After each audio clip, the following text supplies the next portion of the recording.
Assalamualaikum warahmatullahi wabarakatuh. We are from Group F. We will present the result of our discussion about product-based CLT approaches, text-based instruction, and competency-based instruction. Let me introduce our group members. The first is Dewi Adawiyah, Ade Mutifahrunnisa, Linda Ayu Darmawati, and Rafi Risyadan. The next slide will present by me about text-based instruction. Text-based instruction, also known as a genre-based approach, sees communicative competence as involving the mastery of different types of text. Text here is used in a special sense to refer to structured sequences of language that are used in specific contexts in specific ways. According to Fish and Joyce, TBI is thus based on an approach to teaching language which involves teaching explicitly about the structures and grammatical features of spoken and written text, linking spoken and written text to the cultural context of their use, designing units of work which focus on developing skills in relation to whole text, providing students with guided practice as they develop language skills for meaningful communication through whole text. According to this view, learners in different contexts have to master the use of the text types occurring most frequently in specific contexts. Number 2 is contents of a text-based syllabus. As its name implies, the core units of planning in TBI are text types. However, the syllabus also usually specifies other components of text, such as grammar, vocabulary, topics, and functions. Hence, it is a type of mixed syllabus on which integrates reading, writing, and oral communication, and which teaches grammar through the mastery of text rather than in isolation. The following text types are included in the certificates in spoken and written English, which are widely taught language qualification in Australia. Exchanges, simple exchanges relating to information and goods and services. Complex or problematic exchanges, casual conversation. Forms, simple formatted text, complex formatted text, procedures, instructions, procedures, protocols. Information text, descriptions, explanations, report, directives, text which combine one or more of these text types. Story text, recounts, narratives, persuasive text, opinion text, exposition, and discussions. And the next slide will present by Rafi.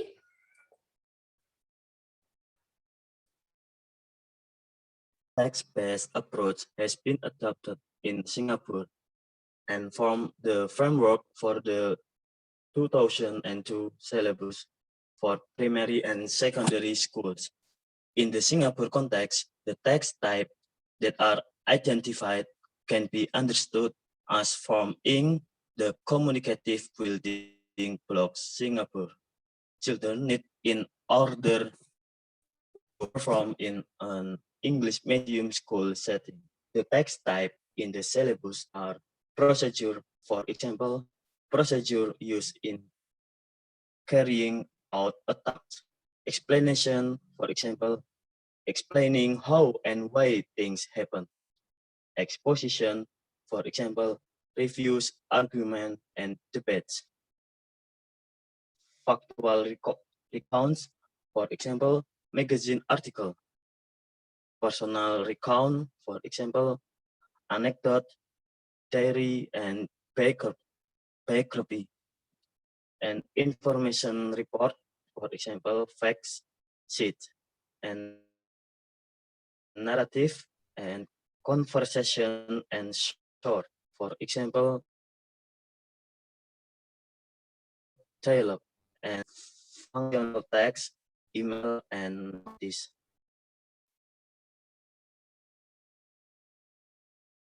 Next, the Singapore syllabus also identifies the grammatical items that are needed in order to master different text types. For example, the following items are identified in relation to the next type of narrative and personal recount at secondary 2 level. Adjectival phrase and clauses, adverb and adverbials, connector to do with time and sequence, direct and indirect speech, nouns, noun phrase and clauses, preposition and propositional phrase, pronouns, tenses to express past time and verb phrase. Next. Implementing a text-based approach. Fees and Joyce give the following description of how a text-based approach is implemented. Phase 1, building the context.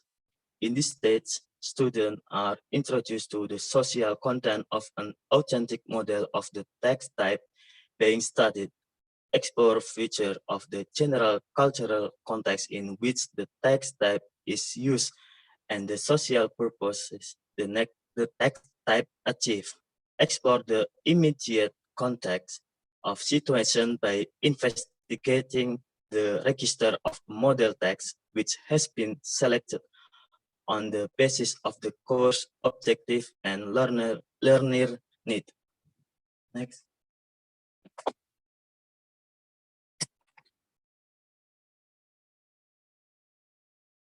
An exploration of register involves building knowledge of the topic of the model text and knowledge of the social activity in which the text is used, for example, job seeking, and understanding the roles and relationship of the people using the text and how these are established and maintained.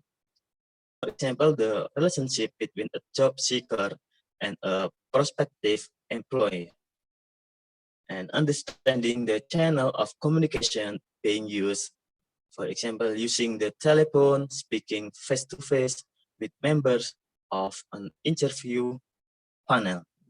Context building activities include presenting the context through picture and audio-visual material and field trip.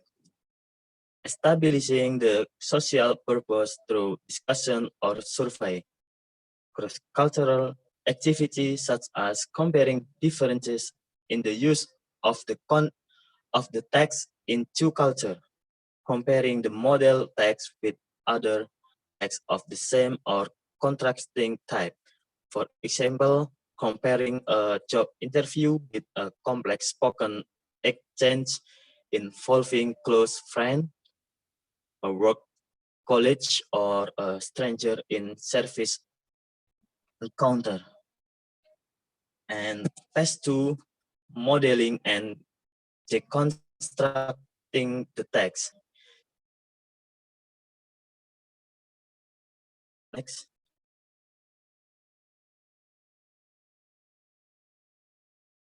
Phase 2, modeling and deconstructing the text. In this stage, students investigate the structural pattern and language feature of the model. Compare the model with other example of the same text type. Fish and Joyce comment that modeling and deconstruction are undertaken at both the wall text, clause, and expression levels. It is on this stage that many traditional ESL language teaching activities come into their own.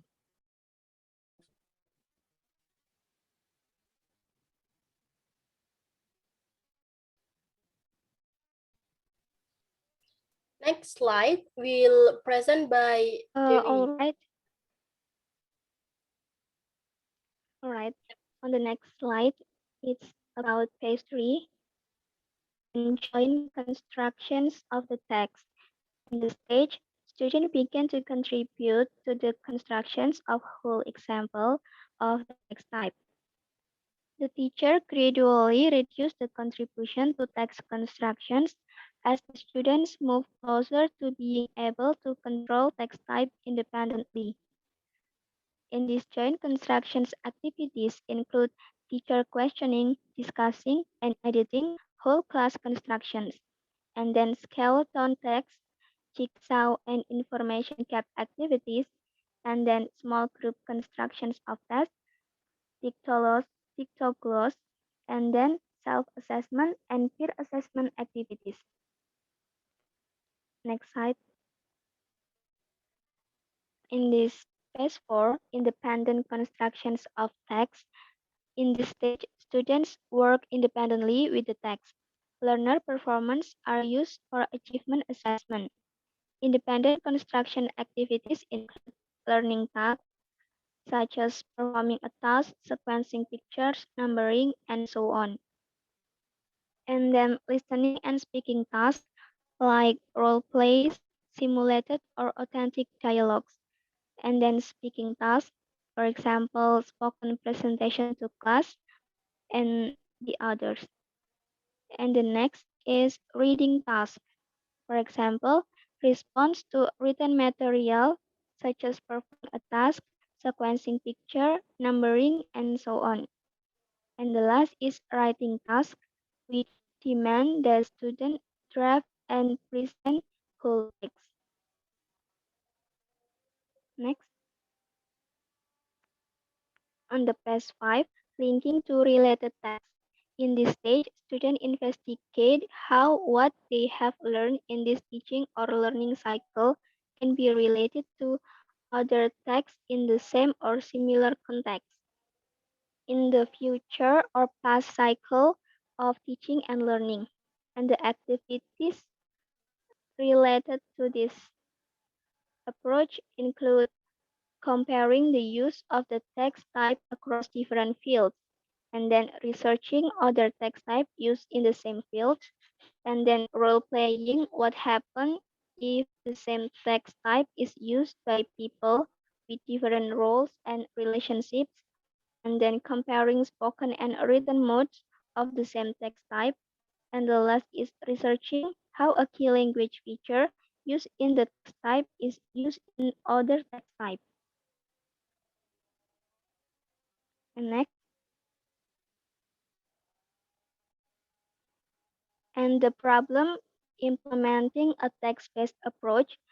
There are three problems. First, a text-based approach focuses on the products of learning rather than the process involved.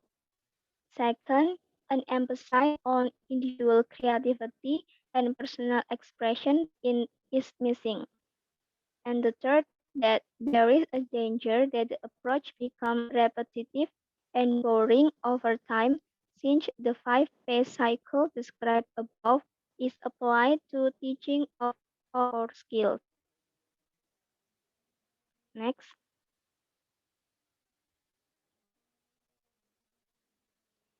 and then competency-based instructions is an approach to the planning and delivery of courses that has been in the widespread use since the 1970s. Focus of CBI lesson is on the topic or subject matter. During the lesson, students are focused on learning about something. This could be anything that interests them. The application of this principle to language teaching is called competency-based language teaching or CPLT.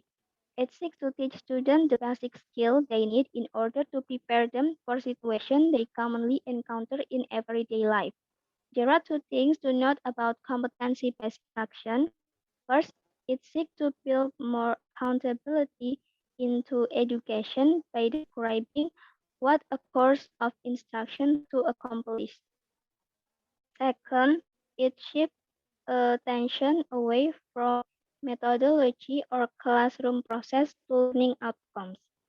This competency-based learning is appropriate for adult learner life experience who may develop competencies or skills without formal education or training. It will it is useful for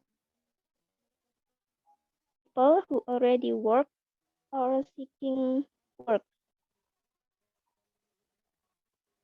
Next, please. For this slide, will presented by Linda Ayu. Okay, thank you, Dewi. So the next I will explain about 8 features involved in the implementation of CBLT programs in language teaching. Well, Auerbach at 1986 identified 8 features involved in the implementation of CBLT programs in language teaching. They are 1. A focus on successful functioning in society. Well, the goal is to enable students to become autonomous individuals capable of coping with the demands of the world. 2. A focus on life skills. Rather than teaching language in isolation, CBLT teaches language as a function of communication about concrete tasks. So students are taught just those language forms or skills required by the situation in which they will function. These forms are normally determined by needs analysis. 3. Task or performance-oriented instruction. What counts is what students can do as a result of the instruction. The emphasis is on overt behaviors rather than on knowledge or the ability to talk about language and skills. 4. Modularized instruction. Language learning is broken down into meaningful chunks. The objectives are broken into narrowly focused sub-objectives so that both teacher and students can get a clear sense of progress. 5. Outcomes are made explicit. Why? Because outcomes are public knowledge, known and agreed upon by both the learner and teacher. So they are specified in terms of behavioral objectives so that students know what behaviors are expected of them. 6. Continuous and ongoing assessment.